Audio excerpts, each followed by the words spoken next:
amigo do Legale, aqui é o professor Custódio Nogueira e eu vou comentar com vocês de um curso brilhante que nós temos aqui. Um curso presencial, esse mesmo, que você vem e fica aqui com a gente. Presencial, 12 noites, 3 semanas, de segunda a quinta. Então são 3 semanas, 4 dias aí por semana, 12 dias só de advocacia voltada para o advogado do reclamante. Tudo, passamos por tudo, desde o comecinho lá na entrevista do reclamante, a petição inicial como ela está hoje, não é? A petição inicial atendendo o 840 parágrafo 1º da CLT, que trata do quê? Do pedido certo, determinado e a indicação do seu valor. Como fazer um pedido então indeterminado? A CLT não fala, mas e aí? Aí o CPC fala, a CLT omissa. E aí nós vamos desenvolver isso tudo com tese prontinha para você colocar na sua petição inicial. Que mais? Toda a parte extrajudicial, as formas de resolução de conflito na via extrajudicial, o acordo extrajudicial com dicas de como está sendo feito no TRT aqui da 2ª região. Mais ainda, toda a parte que envolve, por exemplo, contestação. Como que o advogado do reclamante tem que entender a estrutura da contestação. Aí eu vou demonstrar como o advogado da reclamada raciocina para fazer a contestação, para a gente saber o que? Montar uma inicial extremamente técnica, ok? Mas o que? Como trabalhar em cima do pedido de justiça gratuita, dos honorários de sucumbência, da perícia, né, do advogado da parte contrária, das custas quando arquivar a primeira reclamação, o que eu tenho que fazer? Trago o julgado da SDI do TST, atualizadíssimo. Imagina um reclamante que recebia R$40 mil por mês e foi concedido justiça gratuita para eles com base no quê? Com base na declaração de pobreza, julgada agora de fevereiro de 2018. Esse curso é imperdível, e aí nós avançamos para recurso, vamos ver tudo de recurso e toda a fase de execução. Você acha que é só isso? Não é só isso não.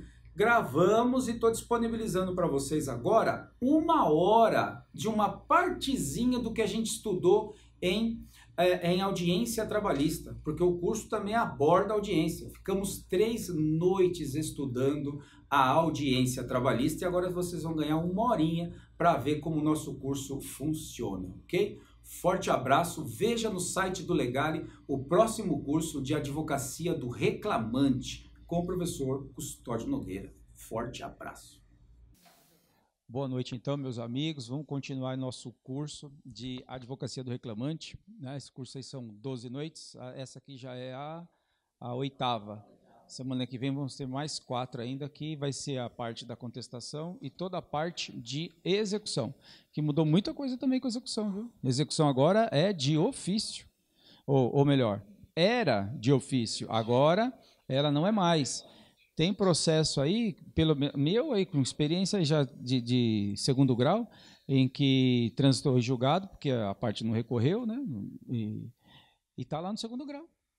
Então, você tem que passar uma petição lá pedindo a devolução para o 1º grau. Muitas turmas até acabam devolvendo. Aí chega no 1º grau, fica lá. Então, o advogado do reclamante tem que ir lá e tomar conta, vestir a camisa e mover a execução. Porque o juiz do trabalho não move mais execução, não. Então já foi o tempo em que andava a coisa. Aí teve um processo que estava lá paradão mesmo, que já tinha transitado julgado no tribunal e devolveu. Eu estava esperando a intimação para saber se era o reclamante ou a reclamada que ia apresentar cálculos. Não quis apresentar direto, porque de repente se a reclamada apresenta bem, né, já fica um negócio mais equilibrado. Pensa até que é o mais justo, né? Porque ela já apresenta um valor incontroverso, o cálculo do reclamante é dali para frente. Eventualmente o reclamante já até concorda com os cálculos da reclamada e acabou. Já homologa e pronto. Né? E agora não, fica lá parado. Aí eu tive audiência, passei lá na secretaria, perguntei para o diretor, falei, mas e a execução? Ele falou, não, a execução aí você pode peticionar, se quiser já apresenta cálculo, você que... Como quem diz, não fica esperando não. Eu falei, mas e a reclamada? Eventualmente vocês poderiam notificar a reclamada? Ele falou, não. Execução, trânsito em julgado lá, está aqui. Se não mover a execução, vai ficar no arquivo. E se ficar no arquivo 2 anos, prescrição intercorrente. E essa prescrição intercorrente da execução pode ser declarada de ofício pelo juiz. Olha o tamanho da mudança. E não é só isso não, tem muita coisa, hein? Penso até que cabe agravo de petição na fase de liquidação da sentença, que é uma fase antes da execução. Aí nós vamos ver isso com bastante profundidade nos outros 4 encontros nossos. E aí, até ontem, então, nós estávamos estudando audiência. E olha, vimos audiência segunda, terça, quarta, e hoje, quinta, a gente está estudando audiência ainda. Quanta coisa nós não vimos de audiência. Quanta coisa mudou, não é? Antes lá propriamente de estar na sala de audiência, quanta dica do que dá para fazer. Depois, boa noite. Depois na própria, né, na sala de audiência para verificar se as partes estão devidamente representadas, os efeitos da ausência do reclamante, do empregador, tudo com muita mudança. E aí na instrução, essa situação do depoimento pessoal das partes, né, onde dá aí a confissão real ou na ausência, a confissão ficta. Né? A mais forte de todas, sem dúvida nenhuma, a confissão real. E nós vamos ver também. E esse aqui, então, eu estou trazendo o quê? Lá no CPC, a parte, então, se ela quer ouvir o autor lá no cível, se quer ouvir o réu, o autor tem que pedir para ouvir. Senão, vai embora. Né? Então, é a parte que pede para ouvir no cível. E aqui? Aqui não. Aqui é o juiz do trabalho, que ele pode, então, nos termos do 848, determinar a oitiva da parte. Aí o juiz do trabalho já vai lá colher o depoimento pessoal da parte. Não precisa de provocação. O juiz de ofício pode fazer. Só que o 848 da CLT, ele não traz a previsão para o advogado ou a própria parte requerer o depoimento da parte contrária. Não traz. Quem vai trazer é o 820. Só que aí a CLT já dá uma misturada, né? Com a testemunha e a parte. Mas aí, então, se aí na prática o juiz meio que passar por cima, for aquele juiz que pratica as nulidades dele lá, que não é muito difícil ver isso no processo de trabalho, né, por conta do volume do trabalho e tudo mais, aí o advogado tem que estar atento e saber pedir o depoimento da parte contrária. E se precisar fundamentar isso daí, aí é no 820 da CLT, onde está falando que as partes podem ser requeridas, né, e por intermédio a requerimento de quem? Inclusive dos advogados. Parte e testemunha. Então, se de repente você estiver numa situação em que o juiz quer dispensar o depoimento das partes, porque a audiência está atrasada, quer acabar logo, quer fazer esse processo andar meio que na marra, e você quer ouvir a parte contrária, então você pode pedir para ouvir. Né? E se precisar fundamentar, é no 820 da CLT. Não é no 848, não, que o 848 é só do juízo. E aquela situação, né? Nós nunca vamos ouvir a parte que nós representamos. Eu sou advogado do reclamante. Não tem como eu pedir para ouvir o reclamante. Eu, enquanto advogado do reclamante, só posso pedir para ouvir o preposto ou sócio. E a reclamada não tem como eu ouvir o cliente dela também. E mais, né? O nosso cliente, a parte por quem nós advogamos, a parte, não a testemunha, a parte, ela não faz prova. O depoimento do reclamante, o depoimento da reclamada, não faz prova de nada. Apenas e tão somente confirma o que foi narrado na inicial e na contestação. Não serve de prova para absolutamente nada, muito pelo contrário. É um momento processual temerário, temerário mesmo. Por quê? Porque as partes têm que confirmar o que os advogados falaram na petição inicial e na contestação. Então, o depoimento pessoal não é nada além do que confirmar o que já está no processo. Porque se não confirmar, vai dar o quê? Se não confirmar, vai dar confissão. Né? E aí já era, porque aí a confissão real. A parte admitiu uma tese, ela deu uma afirmação contrária ao que ela está defendendo no processo. E aí derruba. Como nós vimos, aquela questão super interessante no encontro anterior, que foi do preposto profissional, que o advogado reclamante tem que ter a astúcia, a expertise para derrubar esse preposto profissional, saber fazer pergunta. E a pergunta, nesses casos, não vai ser a pergunta que está na contestação. Tem que ser uma perguntinha meio que você acha que não está com nada aquela dentro daquele contexto que a gente trabalhou. Porque, do contrário, que sucesso que vai ter? Aquele preposto profissional que está lá, ele vai confirmar a contestação de cabo a rabo, melhor que qualquer um, não é? Faria. Então, se a gente for alongar esse raciocínio do preposto profissional, ou então vamos imaginar General Motors, do Brasil, o tamanho dessa empresa. Ela pode ou não pode contratar, por exemplo, o Antônio Fagundes para ser o preposto? Pode. Meu amigo, você dá o texto da contestação para o Antônio Fagundes, dá uma lidinha, uns 2 minutos antes da audiência, ele chora na audiência. Ele vai, é um espetáculo. Não vai escapar um termo da contestação. É ou não é? Então, é a mesma. Então, um preposto profissional não vale. Será que, então, esse ator conheceria a empresa? Ele tem o conhecimento real dos fatos ou ele tem o conhecimento cantado dos fatos? Qual o conhecimento que ele tem? O cantado não vale, ele tem que ter um conhecimento real. O advogado do reclamante é que tem que saber fazer pergunta para ver se ele tem esse conhecimento real ou não. Não é? Muito bem, então está aí o fundamento, caso você leve alguma pancada por aí. E mais ainda aí o fundamento constitucional, deixa até julgado que vai nesse sentido, para a gente poder continuar avançando. Muito bem. Aí, depoimento pessoal, o fundamento está aqui também no 387 do CPC, que a parte vai responder aí, não podendo servir-se de escritos, de anotações. Mas será que isso é absoluto? Será que o reclamante, no depoimento pessoal dele, ele pode ter alguma espécie de informação na mão, ler e falar em juízo, repetir, na frente do juiz com um papelzinho anotado? Será que é válido isso ou não? Hã? Com uma colinha? Pode não? Parece que não, né? Será que o preposto pode ter alguma coisa assim anotadinha? O juiz perguntar para ele, escuta, e como que era lá tal coisa, tal coisa? Excelência, só um minutinho, deixa eu dar uma olhadinha aqui. Aí ele dá uma olhadinha ali na anotação dele, será que pode ou não? Pelo certo não, né? Depende dos fatos. Então, olha que interessante. Primeiro vamos na lei, depois a gente vai ver um caso prático. Olha isso aqui, ó, 387 do CPC. A parte, não é, que é o depoimento pessoal, a parte responderá pessoalmente sobre os fatos articulados. Maravilha. Não podendo servir-se de escritos anteriormente preparados. Só que continua. Permitindo-lhe o juiz, todavia, a consulta de notas breves, desde que objetivem complementar esclarecimentos. O que são notas breves? Hã? Lembretinho. Lembretinho. Você que está aí em casa aí vendo essa gravação. Lembretinho, palavra-chave. Então, o que é esse negócio de nota breve? Então, pode, uma cola é admitida. É o que está dizendo a lei. Isso já foi aplicado, mas ela é no cível, né? Onde cuida de partes iguais. E aqui já foi colocado isso? Então, vamos ver num julgado aí, ó, de preposto, como é que ficou isso aqui, ó.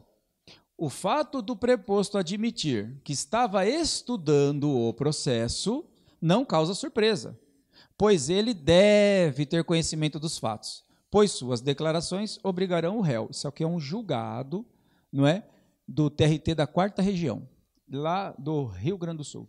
Olha isso. Além do que, a parte pode comparecer em juízo e prestar depoimento auxiliar por notas, como assegura o 346 do CPC que a gente acabou de ver. O fato do preposto ter se preparado para prestar depoimento, produzindo um questionário, não pode ser interpretado como se houvesse a intenção de mentir em juízo, como entendeu o magistrado de 1º grau. Então, dá para imaginar a cena na audiência? O juiz de 1º grau fez uma pergunta para o preposto, e o preposto olhando o questionário dele. O juiz, tá louco, rapaz? Tá com cola aí? Não vale, parou a audiência, consignou na ata, aplicou a confissão no preposto. E essa confissão, a confissão na reclamada e a confissão real, né? Porque ele estava aí se valendo de uma forma de consulta a informações que o juiz não aceitou, de 1º grau. Mas e o colegiado? O colegiado parece que aceitou. Ó. Importante lembrar que a parte não presta compromisso, que nós vimos isso aí também, né? A parte não presta compromisso, e a ela não cabe a imputação de falso testemunho. Maravilha. A oitiva das partes do processo, aí ele vai falar das partes, né?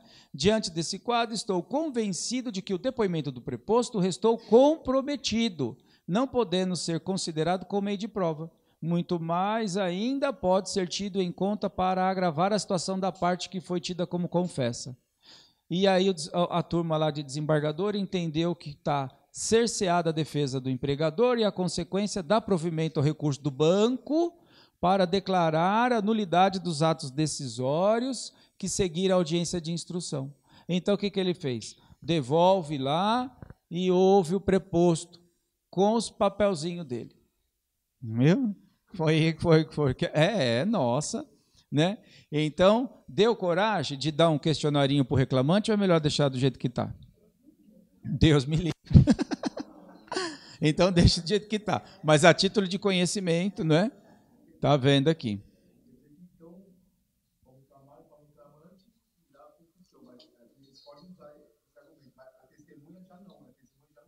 A testemunha não.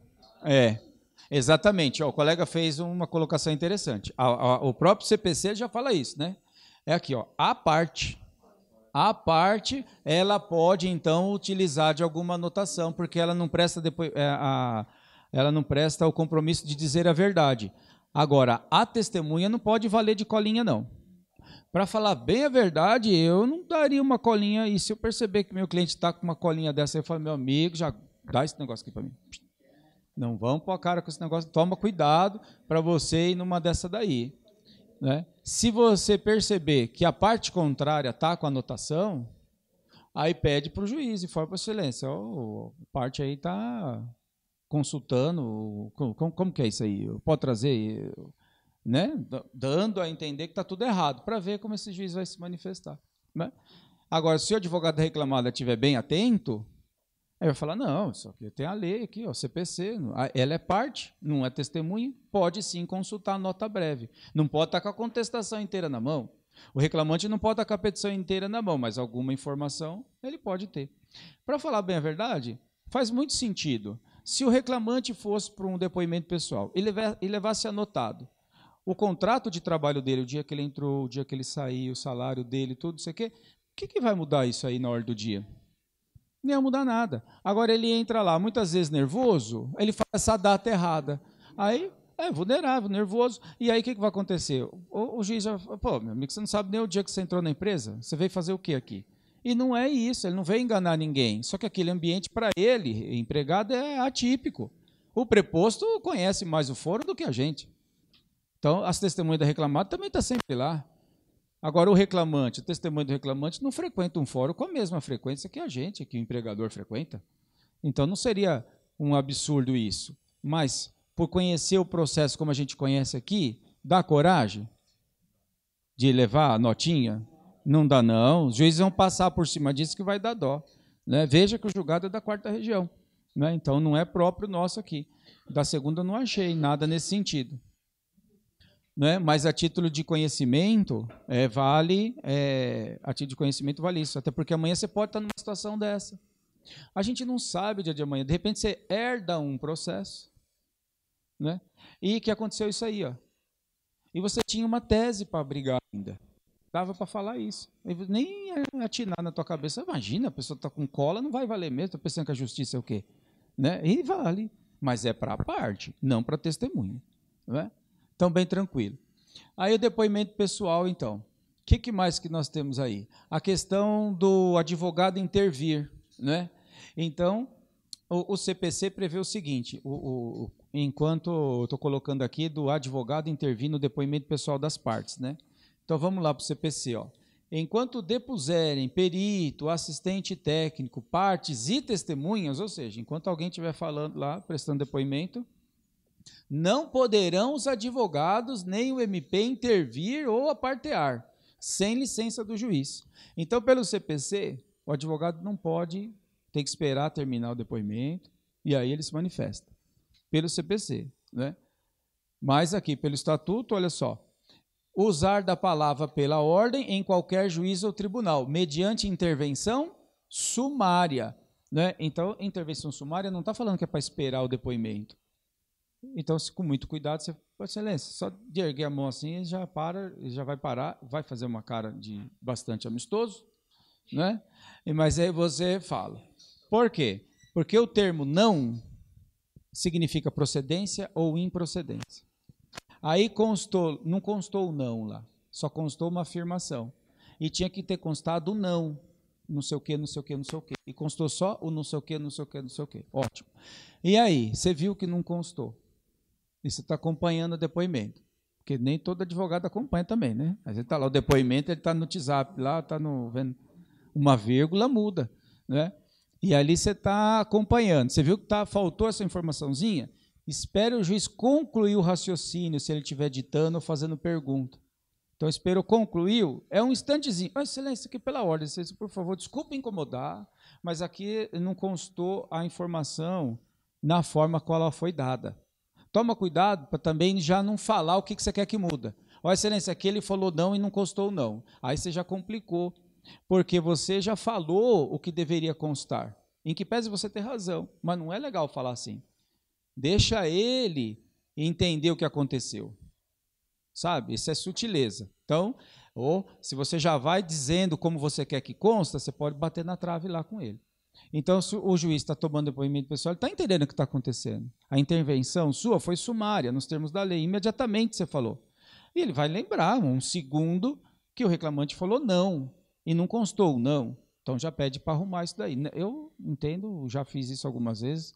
Eu sei que o juiz não recebe isso com muita satisfação, mas eu estou lá para fazer meu trabalho. Então, eu tenho que fazer isso e na hora certa. Porque senão o depoimento vai correr. E aí, a hora que você chegar para levantar, falar o que foi dito lá no começo, eu não sei quanto tempo atrás, aí eu disse, será que o juiz vai lembrar que se ele falou sim ou se falou não? Ou você, advogado, está querendo arredondar o negócio que você viu que ficou errado? Olha que situação. Aí o juiz pode entender que deu confusão. Então, é na hora, meu amigo. Na hora você já chega junto, fala, excelência, mas não fala, eu digo assim, né? Oriento, né? Não estou falando para você não fazer, nós somos advogados aqui. Porque às vezes o advogado, assim, você está no calor do momento, aí você fala, não, excelência, aqui ele não falou isso não, ele falou isso aqui. Não, calma, ele ouviu também. Então eu falei, excelência, olha, foi isso aqui, né? Eu acho que está faltando informação aqui. Aí ele vai olhar e vai ver, aqui é não. Aí vai lá e vai consertar. Eu acho que agindo dessa forma e falando com cuidado, com cautela, não vai ter problema não. Vai depender da forma de intervir, né? O juiz está tomando depoimento pessoal dele lá, da parte. Você não espere ele acabar aquele trechinho do que ele está perguntando, do raciocínio dele, ele está ditando. Aí você percebeu que tem alguma coisa errada, você fala, excelência, só um minutinho, para, depois o senhor continua esse raciocínio. Olha isso aqui, está errado esse negócio aqui, tem que mudar isso, mudar isso, mudar. Não dá, né? Não é assim. Não é assim. Então, a gente tem que entender quem é quem ali na hora do dia e com cautela você vai arrumando tudo que você precisa arrumar. Mas precisa ter jeito, senão não vai dar. Mas muito bem, então, se precisar, o fundamento está aqui também, não é? Está aqui no estatuto aí e o inciso, tudo certinho, artigo, inciso, tudo mais. Muito bem. E a questão, para ir concluindo aqui o depoimento pessoal, é da dispensa desse depoimento pessoal.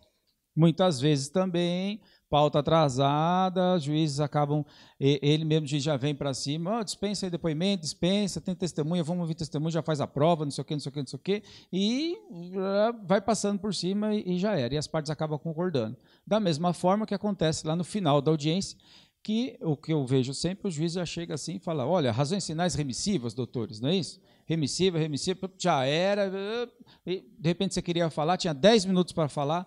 É muito tempo e é muito importante falar, depois nós vamos comentar disso no momento oportuno. Mas então, vai mesmo assim, porque a pauta é muito grande, o juiz acaba sendo meio truculento mesmo, passa por cima. Então, o advogado tem que, antes de pedir para ouvir a parte, então, poxa, você tem que ter estudado o caso ali, você está pelo reclamante, quem é essa reclamada? Ah, essa reclamada aqui eu conheço essa reclamada, é uma reclamada que, esse preposto que vem aqui, é preposto mesmo, não é preposto profissional, é um preposto mesmo, ele conhece a empresa, o cara trabalha lá ainda que não precisa ser mais empregado, mas sabe tudo que você perguntar para ele, ele vai destruir. Então, eventualmente, não tem muito interesse em ouvir esse preposto, não. Né? Então, se for para dispensar, beleza. Eu estou trabalhando em que sentido? Que se o juiz vier numa aí de dispensar o depoimento, então você tem que fazer um juízo de valor, mas antes. Não dá para pensar nisso na hora que ele está te perguntando, doutor, o senhor vai ouvir a parte? Porque a hora que ele te pergunta, doutor, o senhor vai ouvir a parte, ele quer ouvir sim ou não. Acabou. né? Então, a gente tem que estar preparado. Eu quero ouvir. Ah, tá bom. Então, eventualmente, se ele já não está muito afim de ouvir, passou para você, ele fala, perfeitamente, doutor. Vai ouvir? Vou. Então, pode perguntar. Pronto. E aí? Né? Pergunta aí. Ah, então você não quer ouvir? Porque às vezes você quer que ele faça as perguntas. Eu quero ouvir o preposto, mas eu quero que Vossa Excelência pergunte, né? Mas muitas vezes, se ele já veio numa de dispensar, é porque ele não vai ficar muito preocupado em fazer pergunta, não. Ele já passou para você fazer. Então, se for para chegar junto lá e falar que você quer ouvir, já tem as perguntas também na sua mão. Esse é o caminho. Ah, pô, tem uma audiência? Tem audiência amanhã, não sei quando. Já faz as perguntas que você pensa fazer para a parte contrária, para a testemunha da parte contrária, seja ela qual for, e para as suas testemunhas. Já traz o rolzinho de perguntas para você não ficar perdidaço lá na guerra, quando começar a audiência para valer, você já saber se manusear ali. Porque é comum isso. Aí o juiz fala, então pode perguntar. Ah, então, eu quero saber... Espera só um minutinho. Aí, não dá. Perdeu o pé da coisa. Então, se é para entrar na briga, é para entrar, para chegar junto mesmo. Muito bem. E aí tem que fazer esse juízo de valor para ver se dispensa, se compensa dispensar ou não, né? E uma coisa que sempre me chama a atenção é que, pelo reclamante, a regra é geral, isso daí. Os juízes sempre perguntam muito mais do que pergunta para o preposto, né? Impressionante. Você pega a ata, vê o tamanho do depoimento pessoal do empregado e o tamanho do depoimento pessoal do preposto. Não é sempre um dispareado, né? Sempre o reclamante pergunta mesmo, busca a confissão do reclamante, né? Então não busca tanto a da reclamada. Então o advogado do reclamante é que tem que saber articular para ver o que ele consegue. Eventualmente tem pluralidade de reclamadas, perguntar a ligação de uma com a outra, quem era quem na hora do dia, o que fazia. De repente você está trabalhando em cima de um grupo econômico. Lembra que a gente estudou o grupo econômico de fato, que tem que provar? Aí você tem que estar em cima dessa tese, ver se a reclamada juntou os documentos que você pediu para juntar, nos termos lá do 396 do CPC, como a gente viu, a questão da inversão do ônus da prova, a inversão dinâmica do 818, parágrafo 1º. Então, de repente ela juntou o documento, vê o que consegue fazer de pergunta. Já pensou conseguir comprovar logo o grupo econômico por meio de uma confissão? Não é? Então, é uma coisa bastante interessante. Muito bem. E os efeitos aí, então, agora da confissão real, porque tem a confissão real e a confissão ficta. Aqui é tranquilo, né? A confissão real qual que é? É aquela que a parte acaba admitindo no depoimento o interesse contrário ao que ela está defendendo, quer na inicial, quer na contestação.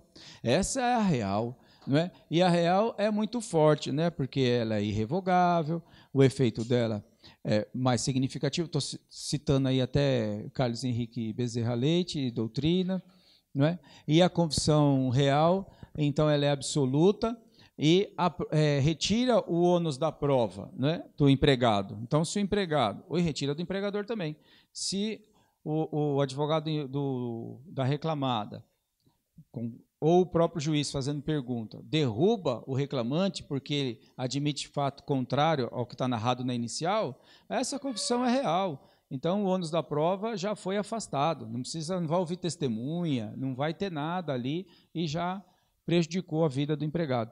Isso já havia acontecer também até mesmo para a prova pericial. Prova pericial em que você se depara numa vara de trabalho, que não é tão difícil aqui na Barra Funda, você falar assim, a audiência una, e você tem um pedido de perícia. Muitas vezes o advogado fica sossegado, ele fala, não, aqui tem pedido de perícia, não vai ter nem instrução, né, porque o juiz vai designar a perícia e tal. E às vezes nem leva testemunha. Aí chega lá, o que o juiz faz? Inverte tudo. Eu vou ouvir as testemunhas e, se esse juiz entender, vai designar a perícia, do contrário, nem designa. Aí vai perguntando para o reclamante se ele recebia EPI, aí ele vai falando que recebia, que fazia, que tá, não sei o que você, advogado reclamante, achou que ia adiar, que não ia ouvir ninguém, que ia marcar perícia, dar prazo para réplica, não sei o que, não sei o que, não sei o que, chapéu velho. Chapéu velho sabe o que é, né? Aí já era, né? Você não conversou, não alinhou, agora já foi, né? E aí? Só estou vendo os colegas que estão apavorados. Aí já era, meu amigo, não tem mais o que fazer, não. Né? E aí o juiz pode entender que não tem mais, não precisa fazer prova. Não, o juízo pode dispensar, ele pode entender por outros meios que é desnecessária a perícia. E ele fundamenta o porquê disso, acabou. E mais ainda, de repente o advogado da reclamada ligeiro mostra lá, ele juntou a ficha de EPI com as entregas, com as letrinhas lá com o nominho dele, tudo direitinho, cópia do EPI que entregava, o certificado de aprovação, o certificadinho que ele participou da palestra. Aí o advogado fala, excelência, treinamento, excelência, eu gostaria aqui que o reclamante confirmasse esse documento aqui, se ele recebeu, se ele participou desse treinamento aqui e tal. Aí ele olha lá, é meu, participei. Aí como é que foi? Nossa, eles falaram tudo como tinha que usar o aparelho. O senhor entendeu como usar? Eu entendi. O senhor usava tudo. Nossa, você quer fazer... Aí o juiz olha para você e fala, doutor, o senhor vai insistir na perícia, doutor? Com essa sucumbência maluca que está aí, que mesmo com a justiça gratuita ele vai ter que pagar, o senhor vai enfrentar isso aí, doutor? Aí você vai falar, pensando bem, né? Vou. No outro processo eu vou, né? Só que aí, só para aproveitar o raciocínio, só que agora, olha que legal, só que agora já juntou a defesa, né? Tanto que a reclamada falou se ele reconhece esses documentos, tal. Vai poder o reclamante falar, excelência, agora eu desisto desse pedido de perícia aí. Ele pode até falar, só que o juiz vai falar o quê? O reclamada, você concorda com a desistência? Aí o advogado da reclamada vai falar, excelência, eu não desisto não. Por que você não desiste? Por conta da sucumbência, né? Já está meio claro aqui, parece que ele vai perder. Então eu não desisto. E já que ele quer, já que ele pediu, então toca o barco. Né? Aí devolve a palavra para o advogado reclamante, a última saída que ele tem é fazer o quê? A renúncia, como a gente estudou. Aí ele pode renunciar. Mas nada impede o juiz de condenar do mesmo jeito. Então, ó o risco aí. Então, aí volta lá na primeira semana nossa, na semana passada, que nós vimos lá a questão de indicar valor, de fazer pedido, de fazer uma entrevista bacana e procurar informação para ver se essa reclamada já sofreu alguma perícia lá, se em algum momento já foi favorável o laudo, a função em que foi favorável. Outra coisa que o advogado reclamante tem que se atentar, não é porque foi favorável uma perícia na reclamada que a dele vai ser. Você tem que estudar aquele laudo. Lá deu perícia? Deu, mas em que função? Na função X, bacana. E o reclamante faz que função? Y. Não é a mesma coisa. Então esse laudo não serve para nada. Essa é uma prova desemprestada. Não é uma prova emprestada, que não serve para nada essa prova. Tem que ser na mesma função. Senão não vai dar. Então a gente tem que se preparar com profundidade para enfrentar isso aí, viu? Muito bem. Ainda sobre a confissão absoluta, né, afasta o ônus, o juiz tem que acatar, não tem como não estar gravado na ata, não tem como não reconhecer a confissão, e essa confissão também é indivisível. Como assim indivisível? Não dá para ficar só com... Não existe confissão parcial. Ou ele confessou, ele veio lá e disse que sofreu um acidente na empresa. E aí ele confessa que sofreu um acidente sim, mas foi... na empresa, mas foi fora do horário de trabalho jogando bola. E a petição inicial fala que foi na máquina. Aí o juiz, com muito carinho, retirou essa informação dele de que foi jogando bola, numa atividade esportiva fora do horário de trabalho. É acidente de trabalho isso? Não é, né? Então já não ficou confesso? Ficou confesso, não vai ter que fazer prova. Não precisa de perícia, não precisa de nada. Só fazer prova que ele confessou que foi de outra forma que deu o acidente. Acabou. Essa confissão é confissão real. E ela deve ser acolhida, ela tem que ser acolhida na totalidade do que ele confessou. Não tem como ser uma confissão parcial. Olha, ele confessou, mas dá para a gente aproveitar essa parte. Não, se ele confessou, você confessou. Ok? É bem assim que a coisa funciona. E aqui vem também, até deixo aí uma jurisprudência, que já está no caminho do que a gente viu. Essa, então, é a confissão real, fortíssima, que o advogado reclamante, então, tem que tirar daquele que estiver representando lá a reclamada. E agora, espertíssimo com esse negócio de preposto que não precisa mais ser empregado. Não é? De repente, a reclamada vai numa de colocar um preposto profissional lá e é o caminho que a gente tem para afastar isso aí. Muito bom. Depois disso, a confissão ficta. A confissão real, então, é o que vimos, e agora a ficta. O que é isso aí, confissão ficta? É uma confissão que, poxa vida, é o contrário da real. Por quê? Porque a confissão real é a parte confessando alguma coisa contrária ao interesse dela. Na confissão ficta, ela não está falando. Por quê? Porque ela não está na audiência. Como ela não está na audiência, aplica a confissão. Só que essa confissão é ficta. Se a confissão é ficta, ela admite prova para afastar a confissão ficta. Não é? Como assim?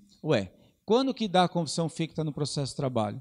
Se dá quando, na primeira audiência, se for una, vai dar só para o empregador. Para o empregado não dá, porque se o empregado estiver ausente, vai arquivar. Se bem que nós vimos um pouco mais além disso e estudamos até mesmo a possibilidade de confissão do reclamante numa audiência una.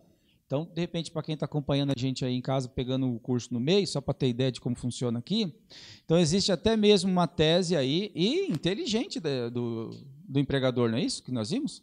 Uma tese de que é possível defender a confissão do reclamante numa audiência una. Se ele estiver ausente numa audiência una, o advogado da reclamada pede o afastamento do arquivamento e a declaração da confissão nele e aproveitar esse processo. E aí é claro que nós vimos essa tese com mais profundidade e vimos também a tese do reclamante para afastar isso daí. Muito bem. E a confissão, então, ficta pode dar para o empregador numa audiência una. Por exemplo, ele foi revel, não é? Aí, por quê? Poderia, né, ser revel porque não está presente, mas está presente o empregador, ou advogado, melhor, colocando do empregador. Pelo que nós vimos agora no 844, lá, parágrafo 5º, o advogado da reclamada junta a defesa, libera a defesa no PJE. Se o empregador não estiver lá, vai dar revelia? Não vai, porque o advogado da empresa pode juntar, o advogado da reclamada pode juntar a defesa e afasta a revelia. Mas afasta a confissão não afasta. Por quê? Porque o empregador não está sentadinho lá para depor, né? Então vai dar a confissão, sim. Maravilha. Só que essa confissão do empregador não está sentado lá, é real ou é ficta? Essa é ficta.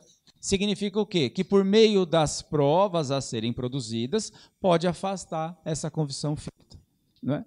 Muito bem. E para o reclamante? E para a reclamada, se a audiência for inicial, que não vai ouvir depoimentos, se bem que nós estudamos também que nada impede o juiz de ouvir, não é? Muito bem. Mas eu estou numa audiência inicial, e aí, então, não colheu depoimento. Só juntou a defesa e marcou instrução para outro dia. Nesse outro dia, o reclamante não foi. Se o reclamante não foi, aí é confissão. Qual? Ficta. E se a reclamada não for? Confissão ficta para a reclamada também. Né? Que é essa daqui, então. Né? Só aí, colocadinho no material mastigadinho, que a gente acabou de ver. Está bem tranquilo isso daí. Né? Que vai dar a súmula 74, aplica a confissão à parte que não comparecer na audiência em continuação. E um julgadinho nesse sentido aí, bem tranquilo. Não é? Muito bem. Que mais? Aqui tem uma questão interessante, que eu fui pensar lá do CPC e vi que aplica também na Justiça do Trabalho. Então, tem a confissão real que a gente estudou e a ficta. Agora, tem uma outra questão interessante. Não é? O 385, parágrafo 1º do CPC. Olha isso. Se a parte, sempre parte, a gente nem chegou em estudar testemunha ainda, a gente está só na parte. Se a parte pessoalmente intimada para prestar depoimento pessoal e advertida da pena de confesso, não comparecer, ou comparecendo, se recusar a depor, o juiz aplicar-lhe-á a pena. Então, se a parte se recusar a depor, a parte está lá, o reclamante está lá, o empregador está lá. Aí o juiz vai fazer pergunta, o reclamante fala, não vou falar nada. Me reservo o direito de ficar quieto. É confissão ficta. E para a reclamada também. Né? A título de curiosidade, né? Já que é um curso, procurei colocar o máximo de informação possível aqui. Então, até a jurisprudência aí, ó, TRT da primeira região, né? Que vai aplicar a confissão ficta se não quiser falar. Muito bem. Então, olha só. Estamos dentro da audiência, vimos coisa antes de começar a audiência, depois que apregoou dentro, o efeito da ausência das partes, um monte de coisa aí, um monte de incidente, de dica. Aí resolveu agora, ouviu as partes, os efeitos de ouvir, de não ouvir, confissão ficta, confissão real. E agora que nós vamos, então, para o depoimento das testemunhas. Né? depoimento da testemunha está previsto aonde, então? Está lá no CPC e também na CLT. O depoimento da testemunha já vai diferenciando do depoimento da parte. Por quê? Porque testemunha, essa sim tem que ser ocular, né? Tem que ser uma testemunha que presenciou o fato, que acompanhou o fato, ou miseravelmente que, ainda que não for, aquele exemplo que a gente trabalhou, que eu trouxe a petição inicial e a sentença, e depois nós vimos na decisão lá, o ponto culminante daquele acidente de trabalho, que era o acidente, a testemunha, também empregado, trabalhou junto com o reclamante, conhecia o reclamante da empresa, trabalham junto, almoçavam junto, aquela coisa toda. Só que o acidente, a testemunha não viu. Mas ela ficou sabendo do acidente. Por quê? Porque ela estava na empresa e o encarregado comentou que o reclamante tinha sofrido acidente. Então, essa testemunha é válida? É válida. Aí você vai falar assim, mas ele não viu o acidente. Ué, ele não viu o acidente porque um posto de trabalho é diferente um do outro. Mas ele ficou sabendo, ele conhece o reclamante, ele sabe que estava lá. E ele operava aquela serra antes do reclamante. Ele sabe que aquela serra dá trabalho, que ela quebra, que ela dá defeito, que ela dá falha na manutenção. Então, foi uma testemunha, essa foi uma testemunha boa, né? E fez a prova, tanto que a decisão foi fundamentada naquele depoimento. Então, o ideal, sonho de consumo é ter uma testemunha que cubra o período do contrato de trabalho do empregado todinho, que tenha trabalhado com ele no mesmo horário e que, de preferência, tenha sofrido as mesmas mazelas que ele lá, de fazer hora extra e não receber, de sofrer dano moral porque não pode usar banheiro, porque é cobrado meta, tudo aquilo que a gente conhece. Aí sim, essa testemunha é boa. De repente, você tem uma testemunha que cobre parte do contrato do trabalho dele e uma outra testemunha cobre outra parte. Tá bom também. Se tiver uma que é só... Aí, paciência, vai se virar com o que tem, né? E vai acabar fazendo a prova do que você tem ali. E ficar bastante atento à testemunha da reclamada, para ver se essa testemunha está lá há quanto tempo. Porque, às vezes, o tempo que ela está lá é pequeno. E ela faz prova daquele periodinho.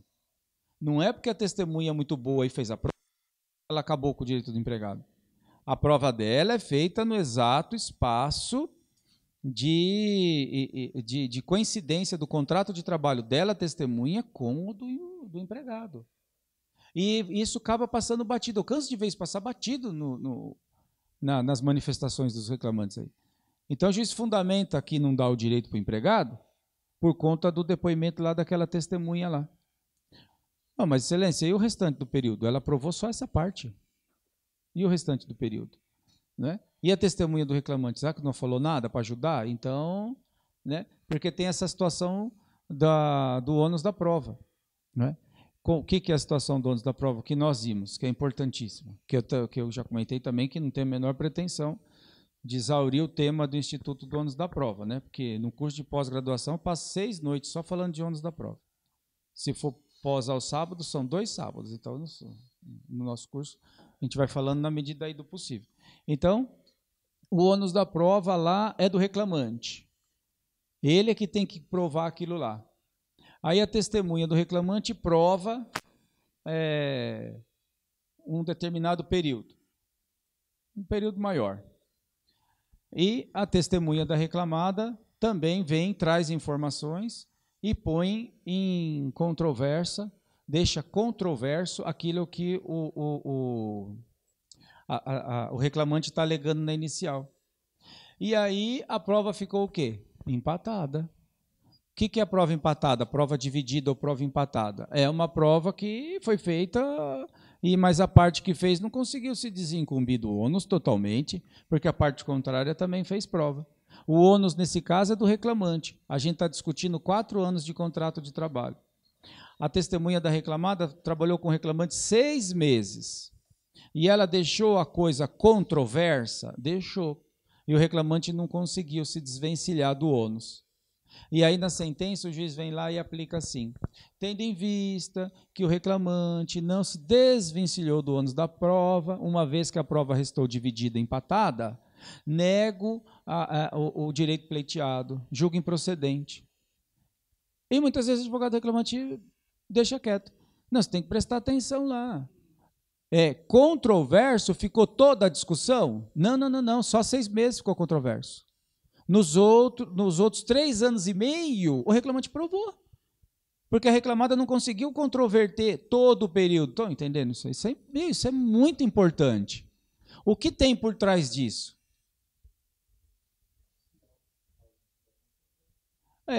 Não ficou. Agora, para o reclamante, os 3 anos e meio, ficou provado. Ficou incontroverso. Controverso ficou só aqueles 6 mesezinhos lá. Então, assim, se for para o reclamante perder, 6 meses. No outro período, 3 anos e meio, ele fez a prova. Tá vendo? Aí então, ó que coisa, vamos por parte, mas ó que ele tocou num negócio super interessante. Então, olha só. Você vê o que é o ônus da prova?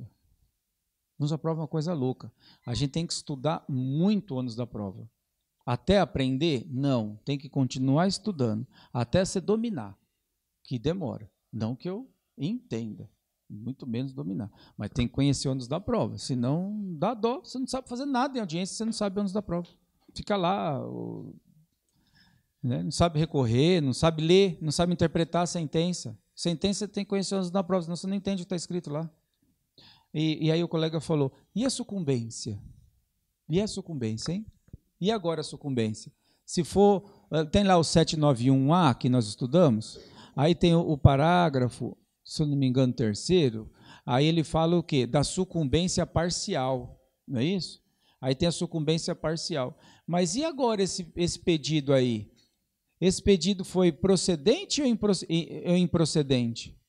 Se ele provou 3 anos e meio ficou controverso, esse pedido é procedente ou improcedente? Aí sai de tudo, né? Sai procedente e sai improcedente. Então, aí, ó que coisa delicada, né? Aí eu penso que o pedido foi procedente. Ele não foi procedente na totalidade, mas o reclamante fez a prova da maior parte do período. Ele sucumbiu na menor parte. Não, se fosse. Mas o próprio artigo da CLT, ele veda a compensação da sucumbência. Então, cada um tem que arcar com a sua. O que eu vejo de dificuldade é delimitar o que é a sua, do empregado e do empregador. Dentro desse contexto, que o reclamante fez prova, 3 anos e meio ele fez a prova, o pedido é procedente, mas teve 6 meses que ele não fez a prova. Isso faz com que o pedido se torne parcialmente procedente? Eu também entendo que não. Eu entendo que ele é procedente, em que pese não ser procedente na totalidade, porque o interesse do reclamante era ver a reclamada condenada, não era? Naquele título, o que for, horas extras, o que for. E ela foi condenada? Foi. Mas foi condenada na totalidade? Não. Esse é o entendimento que dá para enxergar isso com facilidade quando a gente advoga pelo reclamante. Só que agora muda o disco. Somos advogados da reclamada.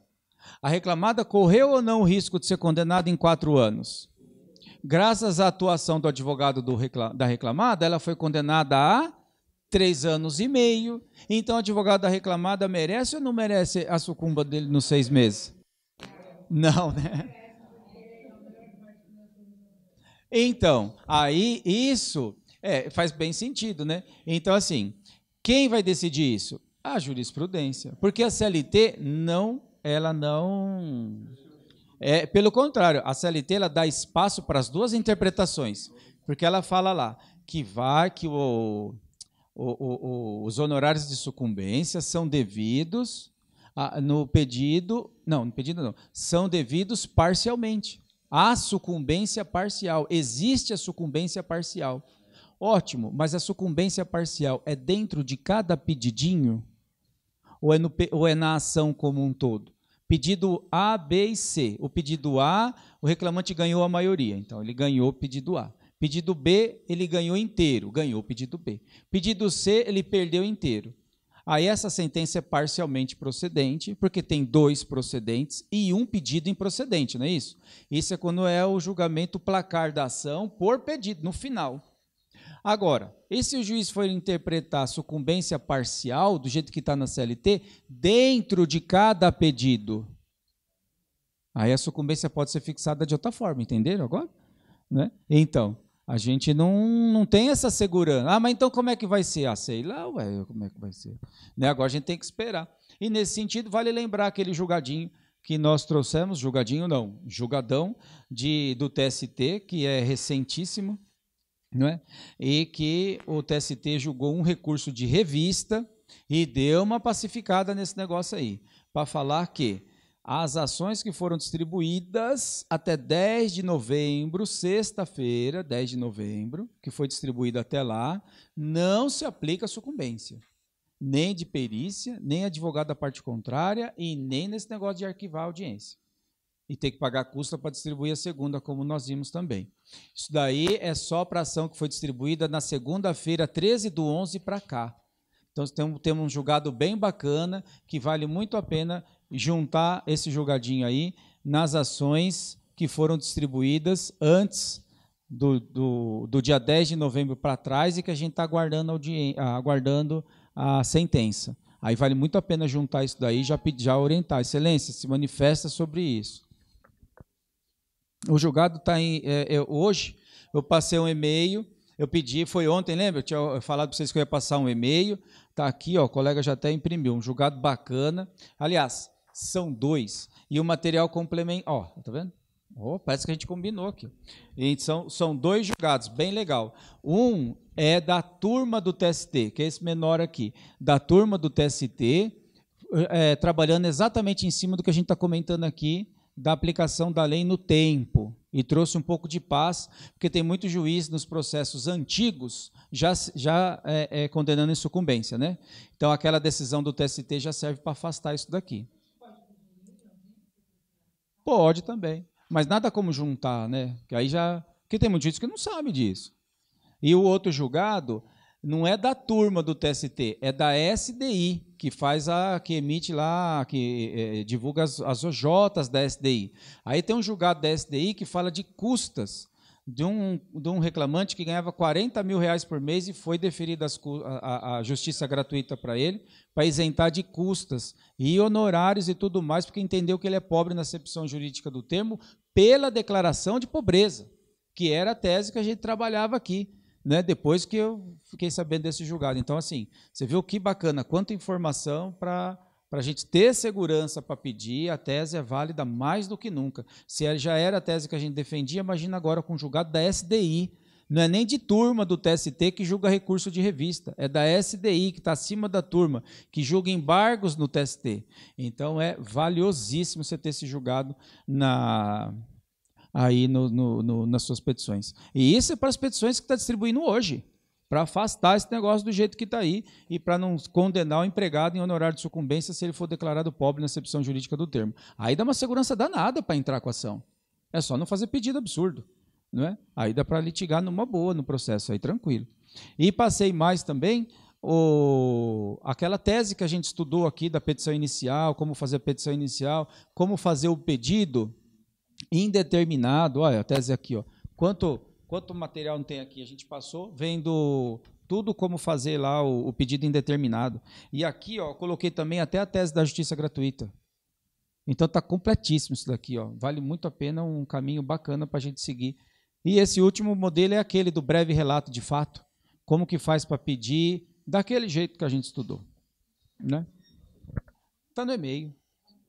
Lembra que passou a listinha? O e-mail foi hoje. Você acessou sua caixa hoje? Não, hoje. Você acessou hoje a caixa? Então, está lá na tua caixa de e-mail. Já estava lá. Já estava. Hoje, passou hoje.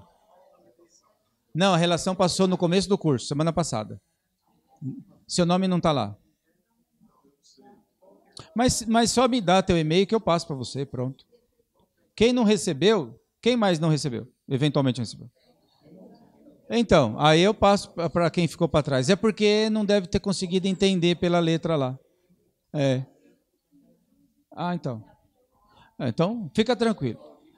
Vamos para o próximo. Testemunha. Então, continuando aí o raciocínio da testemunha. Aqui é tudo, hein? Depoimento da testemunha é onde tudo acontece. É onde a coisa vai ou a coisa não vai acontecer, é aqui no depoimento da testemunha. Aqui que o advogado, então, tem que saber conduzir. Aqui é tudo, tá ok? Até aí para o pessoal que está em casa, a degustação aí para vocês vai até aqui, porque o curso é presencial, aí tudo que a gente trata aqui já tem um outro contexto do propriamente desse contato online, né? Aí fica o convite. Vem aí para o Legale, a gente vai ter outra edição, acessa o site, vê a data direitinho lá, daqui eu acho que 2 semanas a gente já vai ter de novo esse curso, e fica aí o convite. Não sei se os colegas estão gostando aí. Não? Fica o convite para acompanhar a gente aí.